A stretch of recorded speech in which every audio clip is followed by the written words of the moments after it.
देखिए, ये ऐसे मंदबुद्धि लोग हैं जो हवाई जहाज में ये ऑक्सीजन लेना छोड़ देंगे, ये सांस लेना छोड़ देंगे। ये इतने मंदबुद्धि लोग हैं। इनको ये भी समझ में नहीं आ रहा है कि आप जिस देश में रहते हैं वो लोकतांत्रिक देश है और यहाँ पे संवैधानिक तरीके से आप अपनी संवैधानिक मांगों के लिए आंदोलन कर सकते हैं। देखिए, उनके पास बाहरियों से लड़ने का ताकत तो बचा नहीं है। अपनी जमीन बेच चुके हैं, अपनी जमीर बेच चुके हैं, अपनी पर्व त्योहार बेच चुके हैं, अपनी सभ्यता संस्कृति बेच चुके हैं, सब कुछ बेच चुके हैं, सब चीज नीलाम कर चुके हैं। अब उनके पास झगड़ा करने के लिए इतना एनर्जी नहीं बचा है कि वो बाहरी से झगड़ा कर सके, गैर खतियानी से झगड़ा कर सके, गैर झारखंडी से झगड़ा कर सके। तो फ्रस्ट्रेशन में आके, बेवकूफी में आके या मंदबुद्धि होके वो अपने भाइयों से झगड़ा कर रहे हैं। हमने तो कभी उनका विरोध नहीं किया। झारखंड के सबसे बड़े जननायक, एक ऐसा जननायक जिसको महतो समाज ने अपना नेता माना है, मांझी समाज ने अपना नेता माना है, मुसलमान समाज ने अपना नेता माना है, मुंडा समाज ने अपना नेता माना है, महरा समाज ने अपना नेता माना है और यहाँ के मूलवासी समाज ने अपना नेता माना है। ऐसे निर्विवाद झारखंड के सबसे बड़े जननायक ने अगर इस आंदोलन को अपना समर्थन दे दिया है। घटना में महतो की मौत हुई है कि मांझी की मौत हुई है कि मुसलमान की मौत हुई है कि मूलवासी की मौत हुई है, हमने कभी नहीं देखा। हमने कभी भी उस फैक्ट्री के मजदूर का जाति और धर्म पता करने का कोशिश नहीं किया कि वो मरने वाला शख्स कौन सी जाति अथवा कौन संप्रदाय का था। क्योंकि ये उनके हित और अधिकार से जुड़ा हुआ मामला है। जोहार, नमस्कार। मैं सुरेंद्र कुमार और आप देख रहे हैं खतियानी खबर। अभी हमारे साथ संतोष महतो हैं। जोहार। जोहार, तमाम दर्शकों को जोहार। 20 तारीख को रेल टेका का कार्यक्रम है। रामगढ़ जिला में किस प्रकार की तैयारी चल रही है?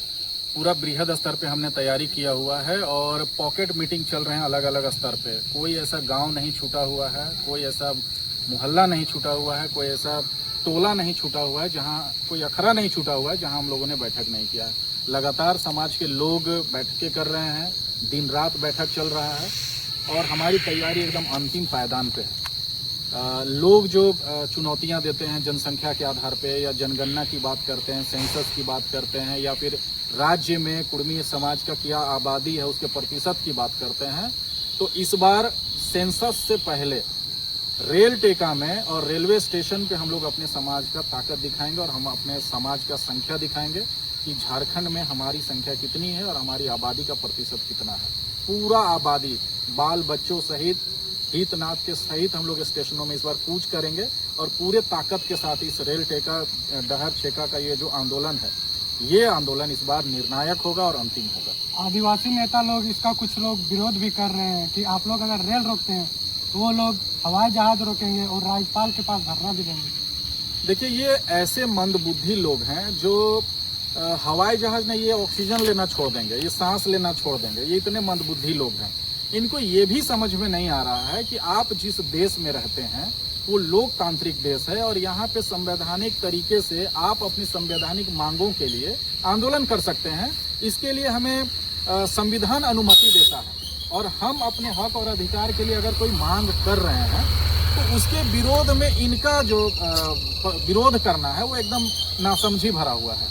इसके लिए हम तो यही कहना चाहते हैं कि जिस तरीके से एक डाल पे लोग बैठते हैं और उसी डाल को काटते हैं तो अंततः वही गिरते हैं। जिस तने के आधार पे, जिस डाल के आधार पे इनका अस्तित्व झारखंड में बचा हुआ है। या अगर आप संक्षेप में यह समझना चाहते हैं तो आपको स्पष्ट बोल दूं, इस बात पे शायद विवाद भी हो जाए कि अगर अभी आपको वर्तमान आदिवासियत को समझना है, अगर 100% वर्तमान आदिवासियत को समझना है तो आप 50% कुर्मियत को समझ लीजिए। अगर ये 100% आदिवासी अगर अपने आप को मानते हैं तो इनके बराबर हमारा आधा आदिवासियत है। हमारे नेगाचार, हमारे पर्व, हमारे त्योहार, हमारे विचार प्रणाली, हमारी जो धार्मिक प्रणाली है, जो हमारी पूजा प्रणाली है, जो हमारी जीवन प्रणाली है, वो आदिवासियत से कूट कूट के भरी हुई है। और आज भी अगर आदिवासियत झारखंड में जिंदा है तो कुर्मी गाँव में जिंदा है। नहीं तो आप दूसरे उरांव गांव में चले जाइए, मुंडा गांव में चले जाइए, अन्य आदिवासी जो सूचीबद्ध आदिवासी है उनके गांव में चले जाइए ना, तो अब वहाँ पे उनका भाषाओं का स्वरूप बदल चुका है, उनके जीवन शैली बदल चुकी है, उनका पर्व त्योहार मनाने का तरीका बदल चुका है। लेकिन कुर्मी गांव में चले जाइए, आज भी 12 माह से 13 पर्व का जो हजारों साल पुराना इतिहास है, उसी पुरातन इतिहास के आधार पे, उसी तन नेगाचारी के आधार पे, उसी नियम कानून के आधार पे आज भी हम लोग अपने पर्व और त्योहार मना रहे हैं। उनका ये भी कहना है कि आदिवासी पैदा होते हैं, बनाए नहीं जाते। भैया आप अगर पढ़ेंगे नहीं, आप व्हाट्सएप यूनिवर्सिटी से पढ़े रहेंगे, फेसबुक यूनिवर्सिटी से पढ़े रहेंगे, तभी ना इस तरीके का आधारहीन बात करेंगे। इनको पहले हम ये सवाल पूछना चाहते हैं कि जब भारत गणतंत्र बना, यानी वर्ष 1950 में, 1950 में टोटल अगर अनुसूचित जनजाति की संख्या देखेंगे तो मात्र 213 थी। लेकिन आज वर्तमान समय में 700 से ज्यादा अनुसूचित जनजातियां जो है वो शेड्यूल्ड ट्राइब हैं, यानी आदिवासी में सूचीबद्ध हैं। तो भाई 213 से 700 से ज्यादा जो सूचीबद्ध हो जा रहे हैं, क्या वो पैदा हुए हैं क्या? भाई उनकी पहचान की गई है, उनकी शिनाख्त की गई है। आदिवासी ना तो पैदा होते हैं ना बनाए जाते हैं, इस बात को हम स्वीकार करते हैं। उनका जो डीएनए है, वो डीएनए जो फैक्टर है, जो डीएनए फैक्टर है, वो डिफाइन करता है कि आप ट्राइब हैं कि नहीं। जब आप लोग केंद्र सरकार से ये डिमांड कर रहे हैं तो उन लोगों का पेट में क्यों दर्द हो रहा है?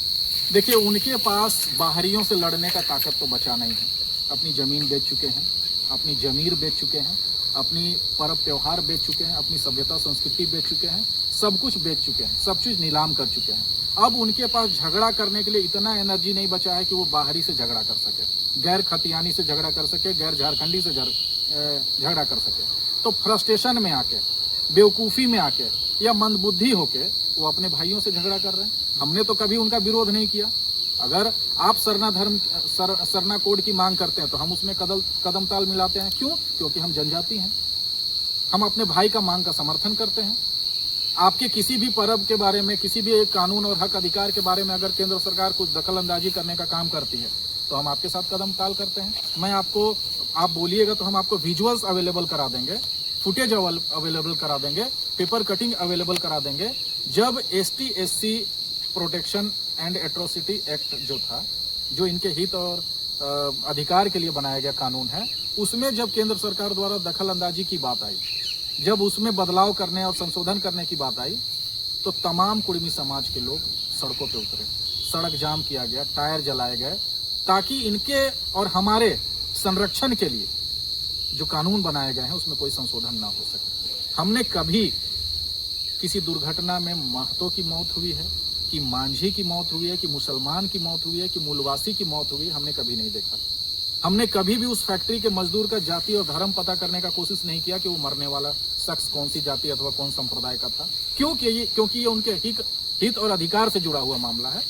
हमें ये समझ में नहीं आता है कि अगर कुड़मी समाज, जो इस राज्य में बड़े भाई की भूमिका में है, सबसे बड़ी आबादी हमारे समाज की है, अगर हम लोग संवैधानिक तरीके से जो जायज मांग है, जिसको कानूनी दस्तावेजों के आधार पे, जो सरकारी गैजेटियर के आधार पे हमने जो मांग रखा हुआ है, उस पे इन लोगों को क्यों मिर्ची लग रही है, ये समझ से परे बात है। अच्छा, और एक सवाल है। विगत कुछ महीनों या लगभग हमको लग रहा है 1 वर्ष भी होने चला, आपने ST समाज के लिए गोला थाना में शायद लाठी भी खाया था, खून भी बहाया था, और आप दूसरे समाज से आते हैं, आदिवासी समाज, कुड़मी समाज से आते हैं, और आप आदिवासी को लिए खड़ा थे, लेकिन वही लोग अभी आपका विरोध कर रहे हैं। आपको अभी थोड़ी देर पहले मिसाल दे रहे थे ना कि जब ST/SC एक्ट में जब संशोधन की बात आ रही थी, तब जब बस रोके गए थे, उनको तो अपने साथ आप अभी हमने खुला समर्थन दिया था। पूरे रामगढ़ जिला में अगर यह बंद सफल हुआ था तो हम उसके साथ कदम ताल करके बंद को सफल बनाए थे, क्योंकि ये इनके कानून से जुड़ा हुआ मामला था। अभी गोला DVC चौक पे जब अजीत हेम्ब्रोम और सागर हेम्ब्रोम की मौत हुई थी, PCR ने कुचल दिया था, उस समय हमने बिना भेदभाव किए हुए इनके ही हक और अधिकार के लिए हमने केस खाया, और अभी भी नॉन बेलेबल हमारे ऊपर वारंट जारी है। हाईकोर्ट से हमारा बेल रिजेक्ट हो चुका है। तो हम तो इनके लिए हमेशा खड़े हैं, क्योंकि ये हमारे छोटे भाई हैं। हम इनके हित और अधिकार के लिए, इनके संरक्षण के लिए हमेशा लगे हुए रहते हैं, और जिस भी प्लेटफॉर्म पे इनके खिलाफ जो कानून है, जिसमें संशोधन की बात आती है, उसके लिए हम लोग मुखर रहते हैं कि भाई इनके अधिकार, इनके कानून सुरक्षित रहने चाहिए।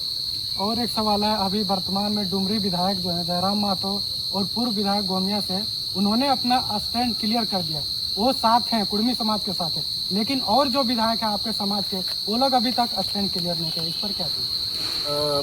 विधायक हो चाहे पूर्व विधायक, झारखंड के सबसे बड़े जननायक, एक ऐसा जननायक जिसको महतो समाज ने अपना नेता माना है, मांझी समाज ने अपना नेता माना है, मुसलमान समाज ने अपना नेता माना है, मुंडा समाज ने अपना नेता माना है, महरा समाज ने अपना नेता माना है और यहाँ के मूलवासी समाज ने अपना नेता माना है। ऐसे निर्विवाद झारखंड के सबसे बड़े जननायक ने अगर इस आंदोलन को अपना समर्थन दे दिया है और अपना स्टैंड क्लियर कर दिया है, उसके बाद आप लंबोदर महतो की बात कर रहे हैं, तमाम नेता उसके उस फेहरिस्त में है जो कि बाद में जुट रहे हैं और समाज के साथ खड़े होने का काम कर रहे हैं। जो बाकी लोग बच जा रहे हैं, कई विधायक और पूर्व विधायक की चुप्पी, इस पर क्या कहेंगे? जो सत्ता पक्ष पे है, कहीं ना कहीं उनको इस बात का भय है कि आदिवासी वोट हमसे छिटक जाएगा या आदिवासी लोग हमसे नाराज हो जाएंगे। तो हम उनको भी यह अपील करना चाहते हैं कि भाई आप सच्चाई और जो न्याय के लिए है आप खड़े होइए। आपके साथ जो भी समाज है वो अभी नहीं तो आने वाले समय में जब वो विश्लेषण करेगा तब वो पाएगा कि उन्होंने अगर कुर्मी समाज के साथ खड़े होने की बात की है तो ये बिल्कुल संवैधानिक बात है। जो जायज मांग है उसके साथ जो नेता खड़े होते हैं उसको हर तबका, हर संप्रदाय, हर समाज के लोग, हर जाति और जमात के लोग जो है उनको समर्थन करते हैं। तो हम सत्ता पक्ष के भी ऐसे नेताओं को, साथ ही साथ यहाँ के सामाजिक न्याय के समीकरण को समझने वाले अन्य समाज के नेताओं को भी यह अपील करना चाहते हैं कि अगर कोई समाज जो 75 वर्षों से न्याय के लिए दर बदर भटक रहा है, जो अपने पहचान के लिए भटक रहा है, जो अपने साथ न्याय कराने के लिए भटक रहा है, आपको उनके साथ खड़ा होना चाहिए। उनके साथ न्याय दिलाने के लिए अगर आप खड़ा होते हैं तो आने वाले चुनाव की बात करें या भविष्य की बात करें तो आप एक मिसाल कायम कर पाएंगे कि बस समाज हित के लिए आप ना तो जाति की बात करते हैं, ना पार्टी की बात करते हैं और ना ही किसी व्यक्ति अथवा समुदाय की बात करते हैं। आप संवैधानिक तरीके से जो लोग अपनी जायज मांगे रख रहे हैं केंद्र सरकार के स्तर पे और अन्य एजेंसियों के स्तर पे, उनका समर्थन करते हैं तो कहीं ना कहीं इसका फायदा आपको होना है। आप जो नुकसान की बेवजह चिंता कर रहे हैं वो नुकसान आपको। मेरा एक अंतिम सवाल है, रामगढ़ के किन किन स्टेशनों को आपने टारगेट किया आप लोगों ने? हम लोगों ने बरका काना जो स्टेशन है वहाँ चिन्हित किया हुआ है, माइल स्टेशन है उसको चिन्हित किया हुआ है और गोला स्टेशन पे भी बातचीत हो रही है। तो रामगढ़ जिला अंतर्गत जो 3-4 स्टेशन है उसको हम लोग रेल टेका, डहर छेका के अंतर्गत हम लोग पूरी तरीके से बंद करने का उस दिन काम